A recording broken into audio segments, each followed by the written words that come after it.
In this video, I'm going to share with you how to find peace within. Now, I do believe this is a never-ending journey. However, going from attempting to commit suicide in 2014 only to have Archangel Michael appear and show me that that was no longer an option, compared to where I am now, it's quite a difference. So I thought I'd share with you guys some of the things that I was able to do to really help me be more at peace in this reality. And one of the things I'll start off with is something Jesus said, and that is, be in this world but not of it. And for me, I've really mastered the art of detachment from this reality.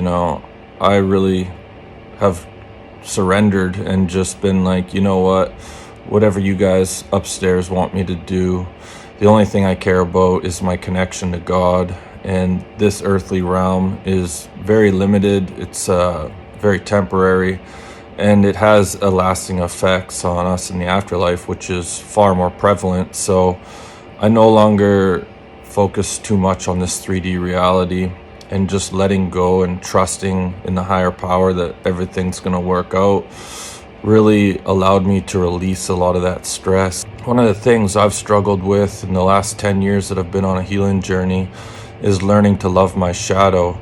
For the longest time, when I would have these, more negative thoughts come into my head, I would sometimes get frustrated and say to my guides and angels, what am I supposed to do with this? Am I supposed to white light it and banish it to the abyss, or block it out, or how do I get rid of this? And my guides and angels kept telling me, learn to love your shadow. And for the longest time, that never made sense, because there were times when I would get so angry at the boys upstairs that I'd picture myself throwing spears made of lava from hell and doing some pretty gnarly things, and I would question my guides and angels, you actually want me to love this part of me? So it took me a while to really understand what this meant. And not too long ago, there's an aspect of me that hates people. But at the same time, I left paradise in another universe because I have love and compassion for humanity, and I seen how struggling they were, and I wanted to come down here and help them. So, we have different aspects of our identity, right? Everyone has multiple identities. You can talk about an apple when you're happy, or you can talk about an apple when you're pissed off, and you're going to come up with two different things regarding the same subject, right? So learning to love my shadow was something that took me quite a while to conquer. One of the things that I've noticed in regards to the spiritual community is a lot of people are pushing away certain aspects of themselves. I can trigger people because, even though my relationship with God is really good right now, there's times when I can be like, I love you, God, and thank you for everything, but sometimes you make me wonder if you're a recreational heroin addict upstairs. There's an aspect of me that thinks this life's bullshit and thinks that God's off his rocker asking souls to come here and incarnate.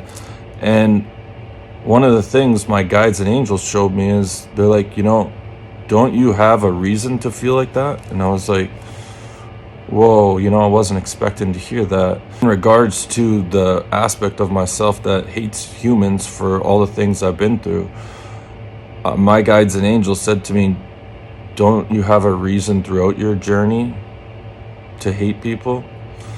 And I was again blown away. I was just like, wow, okay, so if the angels can love the most ugly parts of myself, then why can't I? And once I accepted all those aspects of myself that I've been trying to chase away for so long, and sent them love and had understanding for why they were there, it was like the switch on those negative voices just got turned down, because they were projecting themselves looking for me to love them this whole time. They weren't going to stop until I was like, okay, little boy, I get it.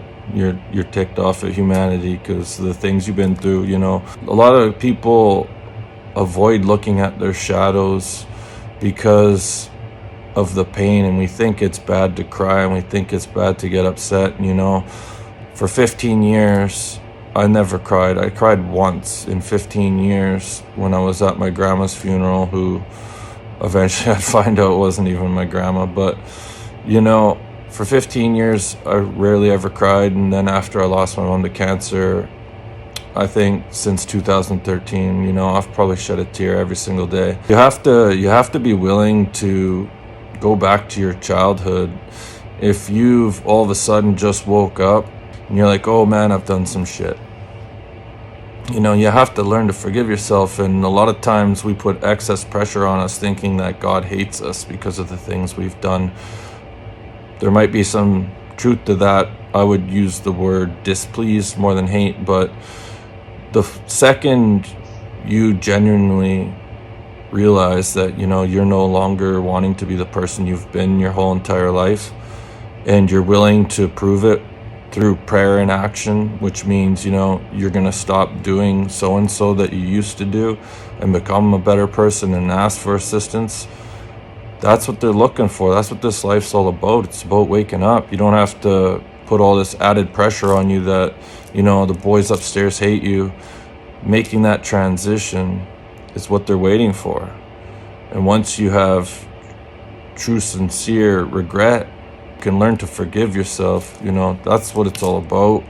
You got to go back to your childhood, you know, picture those moments that make you want to cry, and just, you know, talk to that version of you. I talk about being your own angel, going back in time when you're having a traumatic experience, and just appear to yourself and surround that version of you in white light and talk to yourself. Say, you know, yeah, okay, you know, maybe there's World War X happening right in front of me right now and things are crazy, but it wasn't really your fault, right? And sometimes we carry on these beliefs from childhood unless we're willing to look at them. So that's all I got. I've gone on long enough. Thanks for watching.